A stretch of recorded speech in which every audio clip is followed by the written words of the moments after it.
Hello বন্ধুরা, আমি চিংড়ি মাছ আর আলুর ঝোল বানানোর জন্য প্রথমে 300 গ্রাম চিংড়ি মাছকে নুন, হলুদ আর কাশ্মীরি লঙ্কার গুঁড়ো আর 1 চামচ ভিনেগার দিয়ে 10 মিনিট মেখে রেখে দিয়েছিলাম। এবার সর্ষে তেলে চিংড়ি মাছগুলোকে হালকা ব্রাউন করে ভেজে নেব।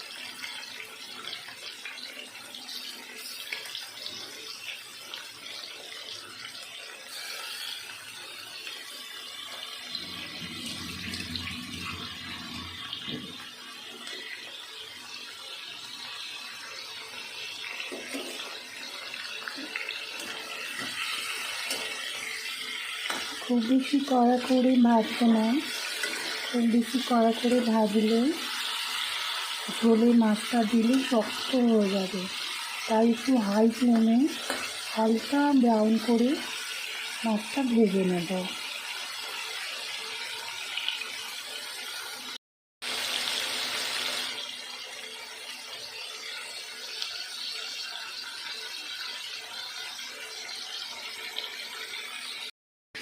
সেই চিংড়ি মাছ ভাজার তেলে আলুগুলোকেও ভেজে নেব।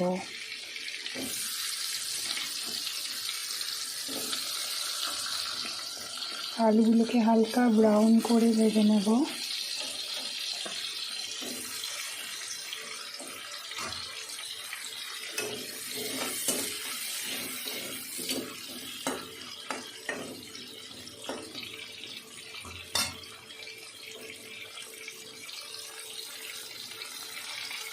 এবার চিংড়ি মাছ ও আলু ভাজার তেলে, এটা টোটালি সর্ষের তেল দিয়ে করেছি, 2টো তেজপাতা,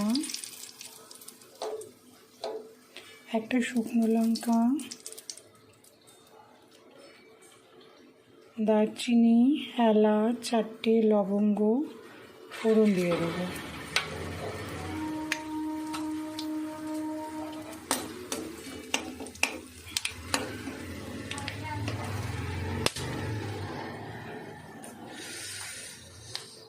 আর 1 চামচ সাদা জিরে। তারপরে পেঁয়াজগুলো দিয়ে দেবো। আমি একটা মিডিয়াম সাইজের পেঁয়াজ নিয়েছি। পেঁয়াজটা হালকা ব্রাউন হলে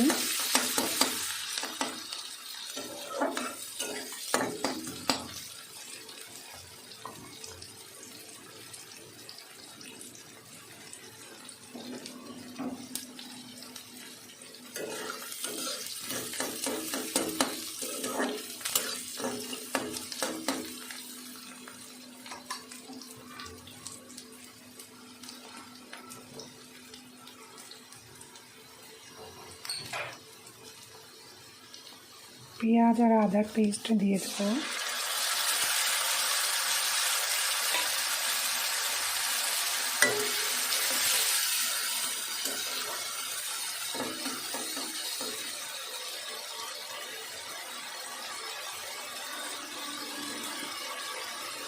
আমি যেহেতু এই রান্নাটা কাঁচা লঙ্কা দিয়ে করছি, আপনারা শুকনো লঙ্কা দিয়েও করতে পারেন। ওটা 4-5টা কাঁচা লঙ্কা দিয়ে দেবো।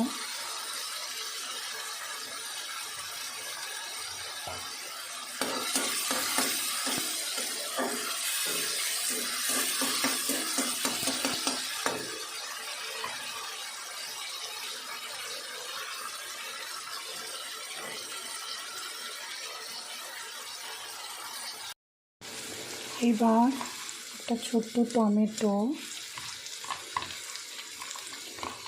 আপনারা পেস্ট করেও দিতে পারেন।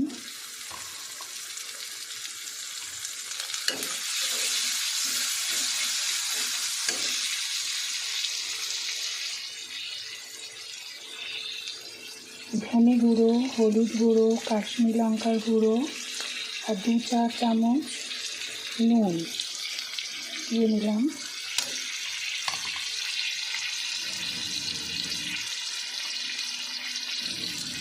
এবার একটু উষ্ণ গরম জল দিয়ে মশলাটা একটু কষিয়ে নেব।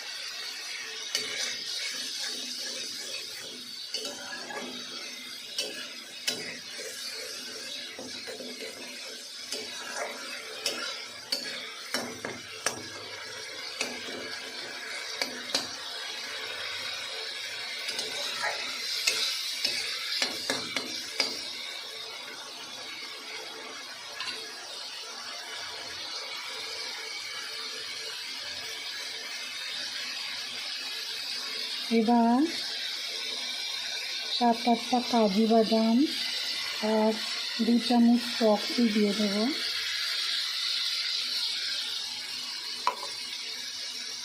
কাজু বাদামটা পেস্ট করে রেখেছিলাম আর টক দুধটা ফাটিয়ে রেখেছিলাম, সেটা দিয়ে এবার মশলাটা ভালো করে কষিয়ে নেব।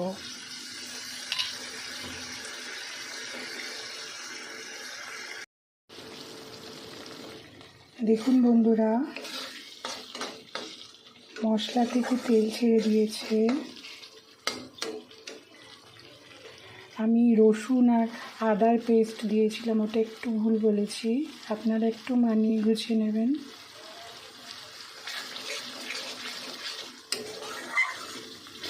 প্রথমে পেঁয়াজ কুচিটা দিয়েছিলাম, দেন তারপরে পেঁয়াজটা একটু ব্রাউন হয়ে এলে আদা আর রসুনের পেস্ট দিয়েছিলাম।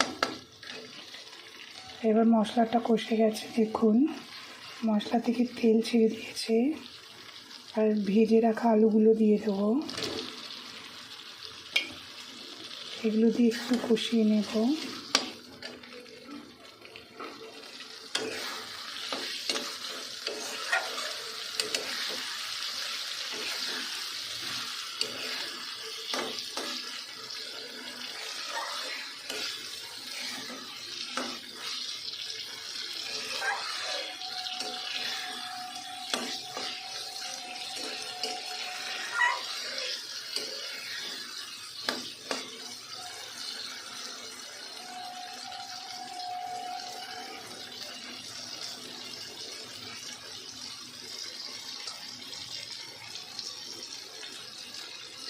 এবার একটু উষ্ণ গরম জল দিয়ে দেব।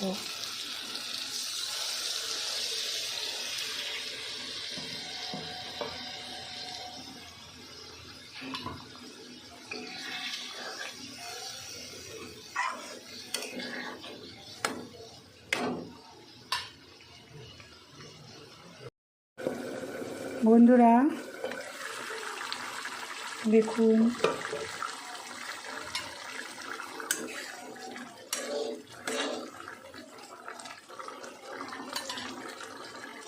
ঝোলটা হয়ে এসছে। আর ভেজে রাখা চিংড়ি মাছগুলো দিয়ে দেব।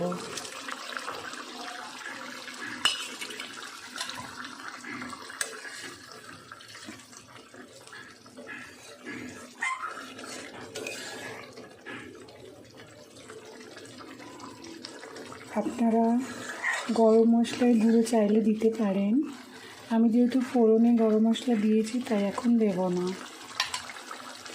এবার একটুখানি ফুটে গেলে গরম গরম হাতে সার্ভ করব। হ্যালো বন্ধুরা, চিংড়ি মাছ আর আলুর রেসিপি রেডি।